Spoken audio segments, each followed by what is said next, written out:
सती का मरण सुनकर शिवजी के गण यज्ञ विध्वंस करने लगे। यज्ञ विध्वंस होते देखकर मुनीश्वर भृगुजी ने उसकी रक्षा की समाचार सब संकर पाए। वीरभद्रु करी को पठाए यज्ञ विध्वंस जाए तिन्ह कीन्हा। सकल सुरन्ह विधिवत फलु दीन्हा। ये सब समाचार शिवजी को मिले तब उन्होंने क्रोध करके वीरभद्र को भेजा। उन्होंने वहां जाकर यज्ञ विध्वंस कर डाला और सब देवताओं को यथोचित फल दंड दिया। भय जग विदित दक्ष गति सोई, जसी कछु संभु विमुख कै होई। यह इतिहास सकल जग जानी, ताते मैं संक्षेप बखानी। दक्ष की जगत प्रसिद्ध वही गति हुई जो शिवद्रोही की हुआ करती है। यह इतिहास सारा संसार जानता है, इसलिए मैंने संक्षेप में वर्णन किया। सती मरत हरि सन बरु मागा, जन्म जन्म शिव पद अनुरागा। तेहि कारण हिमगिरि गृह जाई, जन्मी पार्वती तनु पाई। सती ने मरते समय भगवान हरि से यह वर मांगा कि मेरा जन्म जन्म में शिवजी के चरणों में रहे। इसी कारण उन्होंने हिमाचल के घर जाकर पार्वती के शरीर से जन्म लिया अनुराग। जब ते उमा सैल गृह जाई, सकल सिद्धि संपत्ति तेहे छाई। जहे तेहे मुनिन्ह सुआश्रम कीन्हे, उचित वास हिम भूधर दीन्हे। जब से उमाजी हिमाचल के घर जन्मी तब से वहां सारी सिद्धियां और संपत्तियां छा गईं।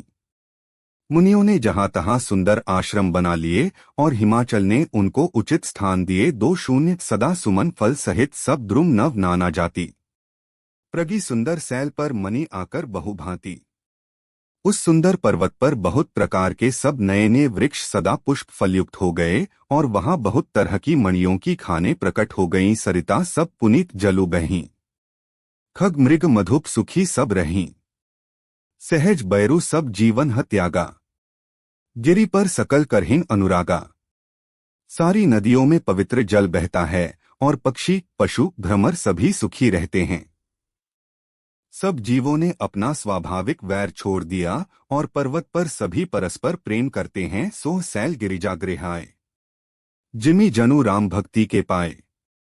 नित नूतन मंगल गृह तासु, ब्रह्मादिक गावहीं जसु जासु। बालकांड होता है। उस पर्वतराज के घर नित्य नए नए मंगलोत्सव होते हैं, जिसका ब्रह्मादि यश गाते हैं। नारद समाचार सब पाए, कौतुकी गिरी गेह सिधाए। राज बड़ आदर कीन्हा, पद पखारी बर आसनु दीन्हा। अब नारद जी ने ये सब समाचार सुने तो वे कौतुकी से हिमाचल के घर पधारे।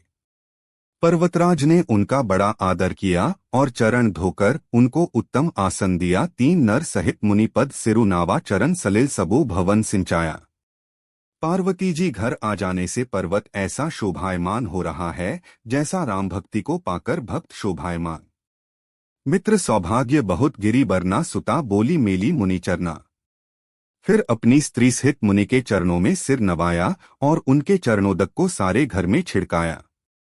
हिमाचल ने अपने सौभाग्य का बहुत बखान किया और पुत्री को बुलाकर मुनि के चरणों पर डाल दिया। 2 त्रिकालज्ञ सर्वज्ञ तुम्ह गति सर्वत्र तुम्हारी, कहु सुता के दोष गुण मुनिवर हृदयम विचारी। और कहा, हे मुनिवर, आप त्रिकालज्ञ और सर्वज्ञ हैं, आपकी सर्वत्र पहुंच है। आथ आप हृदय में विचार कर कन्या के दोष गुण कहिए। हमुनि बिहसी गूढ़ मृदु बानी सुता, तुम्हारी सकल गुण खानी। सुंदर सहज सुशील सयानी, नाम उमा अंबिका भवानी। नारद मुनि ने हंसकर रहस्ययुक्त कोमल वाणी से कहा, तुम्हारी कन्या सब गुणों की खान है। यह स्वभाव से ही सुंदर सुशील और समझदार है। उमा अंबिका और भवानी इसके नाम हैं। सब लक्षण संपन्न कुमारी, होय ही संतत पियही प्यारी। सदा अचल एहि कर अहिवाता, एहि ते जसु पैहिं पितुमाता। कन्या सब सुलक्षणों से संपन्न है, यह अपने पति को सदा प्यारी होगी। इसका सुहाग सदा अचल रहेगा और इससे इसके माता पिता यश पावेंगे। होय ही पूज्य सकल जग माही, एहि सेवत कछु दुर्लभ नाही। एहि कर नाम सुमिरी संसारा, त्रिय चढ़े ही पतिव्रत असिधारा।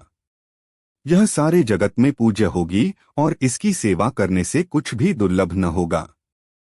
संसार में स्त्रियां इसका नाम स्मरण करके पतिव्रत रूपी तलवार की धार पर चढ़ जाएंगी सैल सुलक्षण सुता तुम्हारी सुनहुजे अब अवगुण दुई चारी अगुण अमान मातु पितुहीना उदासीन सब संशय छीना।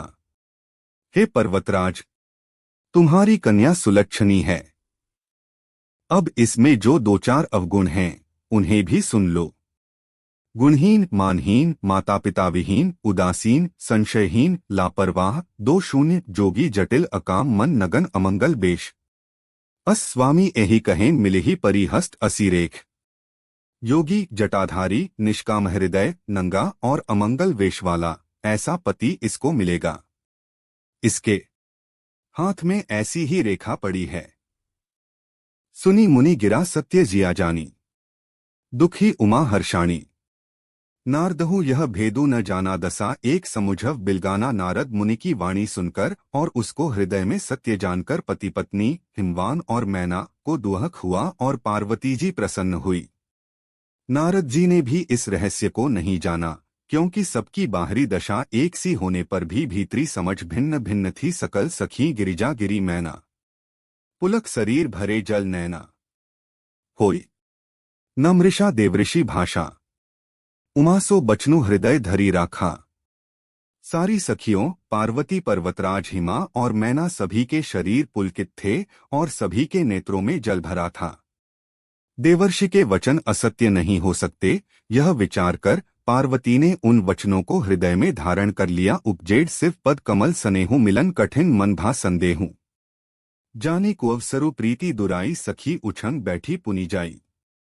उन्हें शिवजी के चरण कमलों में स्नेह उत्पन्न हो आया, परंतु मन में यह संदेह हुआ कि उनका मिलना कठिन है। अवसर ठीक न जानकर उमा ने अपने प्रेम को छिपा लिया और फिर वे सखी की गोदर में बैठ गए। असत्य न होर देवरिधि बानी, सोचे संयुक्त साखी सवानी। उर्धरी धीर कहई गिरिराऊं, कहु नाथ का करिए उपाव। देवर्षि की वाणी झूठी न होगी।